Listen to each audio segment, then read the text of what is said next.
এ পর্যন্ত আমাদের লড়াই অব্যাহত থাকবে ইনশাআল্লাহ। তাহলে দেশ নয়, ব্যক্তি নয়, জাতিই বড় কথা। আমরা বিশ্বাস করি যিনি আসমান জমিনের মালিক তিনি আমাদের জীবনেরও মালিক, যিনি আসমান জমিনের মালিক তিনি আমাদের নিরাপত্তারও মালিক। হাদির দুশ্মনেরা কার্যত বাংলাদেশেরই দুশ্মন,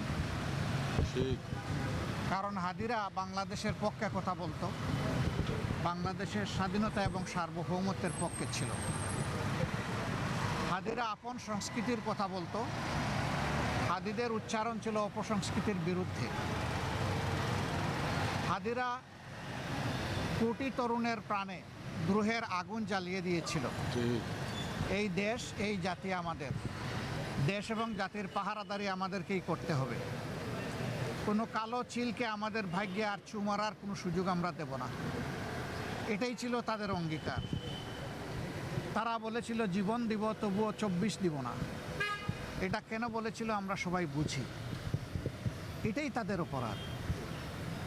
তারা কারো দিকে অন্যায়ের হাত বাড়ায়নি, কারো উপর জুলুম করেনি। হাদি আজীবন ইনসাফের কথা বলে দিয়েছে।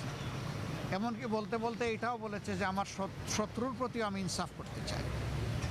আমি কোনো শত্রুর উপরেও বেইনসাফি করতে চাই না, এবং কেউ বেইনসাফি করুক সেটাও আমরা দেখতে চাই না। এমনই একটা নির্মল চরিত্রের ছেলে যে আসলেই অনেকের অন্তরে জায়গা করে নিয়েছিল, এবং অনেকের ভালোবাসাটাই সম্ভবত তার জন্য কারো কারো ক্ষেত্রে সহ্য করা কঠিন হয়ে গিয়েছে। এই জন্যেই তারা ষড়যন্ত্র করে দুনিয়া থেকে তাকে উঠিয়ে দিয়েছে।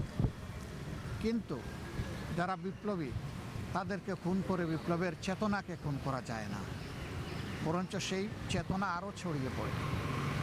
গতকালকের জানাজা সারা দুনিয়া প্রত্যক্ষ করেছে, এবং আমরা মনে করি সারা দুনিয়ায় জানাজার সাথে মানসিকভাবে সম্পৃক্ত ছিল।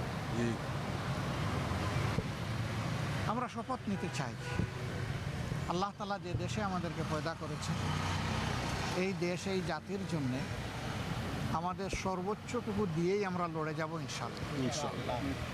এবং আমরা আশাবাদী এই জাতি ইনশাআল্লাহ সব ধরনের ফেসিবাদের কবল থেকে মুক্ত হবে ইনশাআল্লাহ, সব ধরনের অন্যায় অবিচার থেকে মুক্ত হবে ইনশাআল্লাহ, বৈষম্য থেকে মুক্ত হবে, দুর্নীতির করাল গ্রাস থেকে মুক্তি পাবে। আমরা দুর্নীতির সেই দুর্ভেদ্য জাল বেড়া একবারেই ভেঙে তছনছ করে দিতে চাই ইনশাআল্লাহ। এ পর্যন্ত আমাদের লড়াই অব্যাহত থাকবে ইনশাআল্লাহ। তাহলেই হাদি এবং হাদিদের আত্মা শান্তি পাবে। এই 24-এ যারা জীবন দিয়েছে, যারা লড়াই করে দুনিয়া থেকে বিদায় নিয়েছে, আল্লাহ তাআলা তাদের সকলকেও হাদি সহ শহীদ হিসাবে কবুল করুন। আমিন। যারা আহত পঙ্গু হয়ে বেঁচে আছেন, আল্লাহ তাআলা জীবন্ত এই শহীদদেরকে তার খাস কুদরত থেকে সাহায্য করুন, এবং এই জাতিকে তাদের থেকেই প্রেরণা নিয়ে নিজেদের কর্তব্য আদায়ের তৌফিক দান করুন।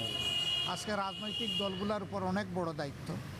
দোয়া করবেন প্রিয় দেশকে ঐক্যবদ্ধভাবে আমরা সবাই যেন পারস্পরিক ভুল বুঝাবুঝি ভুলে গিয়ে আমরা সামনের দিকে এগোতে পারি। আল্লাহ যেন এই তৌফিক দান করেন। আদর্শ এবং কৌশল দলগুলোর ভিন্নতা থাকবে, সেই লড়াই হোক বুদ্ধিভিত্তিক, সেই লড়াই হোক যুক্তির, এবং সেই লড়াই হোক মানবতার কল্যাণ। দেশ নয়, ব্যক্তি নয়, জাতিই বড় কথা। ব্যক্তি নয়, দল নয়, জাতিই বড় কথা।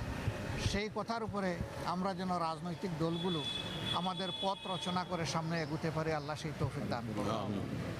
আমরা বেদনাদায়ক এই হত্যাকাণ্ডে তার মা সহ পরিবারের সদস্যবৃন্দ, তার সংগঠনের সহকর্মীবৃন্দ, এবং তাকে যারা ভালোবাসতেন, যারা আঘাত পেয়েছেন, আমরা তাদের সকলের প্রতি সমবেদনা জ্ঞাপন করছি। আল্লাহ তাআলা তাদেরকে শান্তি দিন, সবর দিন, ধৈর্য ধারণ করার তৌফিক দান করুন। গতকালের জানাজায় বারবার উচ্চারিত হয়েছে, খুনিদেরকে আমরা গ্রেপ্তার হয়েছে, শাস্তি পাচ্ছে, এটা আমরা দেখতে চাই। সরকার এ পর্যন্ত যা করেছেন তাতে জনগণ মোটেই সন্তুষ্ট না। জনগণের দাবি আশা করি প্রধান উপদেষ্টা সহ উপদেষ্টা মণ্ডলী সেখানে উপস্থিত ছিলেন, তারা জনগণের পালস বুঝতে পেরেছেন। জনগণের পালসের প্রতি সম্মান দেখিয়ে অতি দ্রুত সমস্ত সন্দেহ সংশয়ের বাইরে এসে খুনিদেরকে গ্রেপ্তার করতে হবে এবং আইনের আওতায় আনতে হবে। যদি এই খুনিরা পার পেয়ে যায় তাহলে আপনার আমার কারো জীবনই নিরাপদ বলা যাবে না। তবে হ্যাঁ, আমরা খুনিরা খুন করবে তাই বলে আমরা আমাদের দায়িত্ব পালনে অবহেলা করব না, তা হবে না। ওই খুনিদেরকে আমরা পরোয়া করি না। আমরা বিশ্বাস করি যিনি আসমান জমিনের মালিক তিনি আমাদের জীবনেরও মালিক, যিনি আসমান জমিনের মালিক তিনি আমাদের নিরাপত্তারও মালিক। সুতরাং আমাদের জীবন, আমাদের নিরাপত্তা মহান আল্লাহর হাতে তুলে দিলাম। আল্লাহ দিন, দেশ, জাতির জন্য যেভাবে আমাদের জীবন পছন্দ করেন, আল্লাহ যেন সেইভাবেই আমাদের থেকে আমাদের জীবনগুলো কবুল করেন। সাথে দ্য নিউজ।